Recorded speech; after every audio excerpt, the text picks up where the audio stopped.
Étudiants et APL, astuces pour éviter la suspension de vos aides au logement cet été. Si vous êtes étudiant et que vous bénéficiez d'aide au logement de la CAF, il existe une démarche qui vous permettra de continuer à le percevoir en été. Sans votre intervention, cette aide sera automatiquement suspendue pendant les mois de juillet et août. Continuez à toucher les APL en été. Ce ne sont pas moins de 12 millions de Français qui bénéficient des aides personnalisées au logement.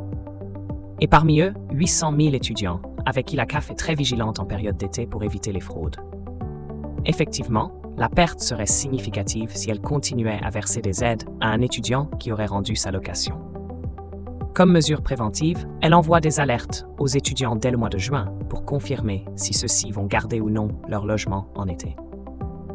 Si l'étudiant veut donc garder son logement, il n'aura qu'à vérifier cette alerte dans son compte sur CAF.fr et indiquer sa situation jusqu'à la date limite du 20 juillet.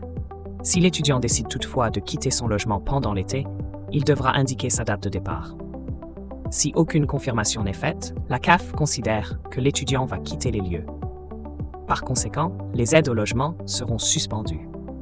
À savoir que si cette alerte n'est pas indiquée dans votre compte, c'est qu'aucune démarche n'est nécessaire, puisque vous devez bénéficier de l'aide personnalisée au logement, être résident dans un logement Crous ou être étudiant salarié. Et si l'étudiant garde le logement, mais doit s'absenter. Pour réaliser un stage à l'étranger, par exemple, il est tout à fait possible de garder son logement et donc de continuer à bénéficier des APL.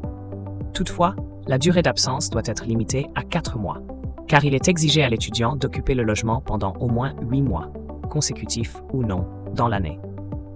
Et évidemment, il faudra continuer à payer les loyers en votre absence. Autre cas de figure, si l'étudiant souhaite rendre son logement pendant l'été et y retourner à la rentrée. Dans ce cas, il faudra également le déclarer dans votre compte, tout en insistant sur le fait qu'il n'y aura pas changement d'adresse. Finalement, il faudra signaler le retour dans le logement pour profiter à nouveau des aides au logement.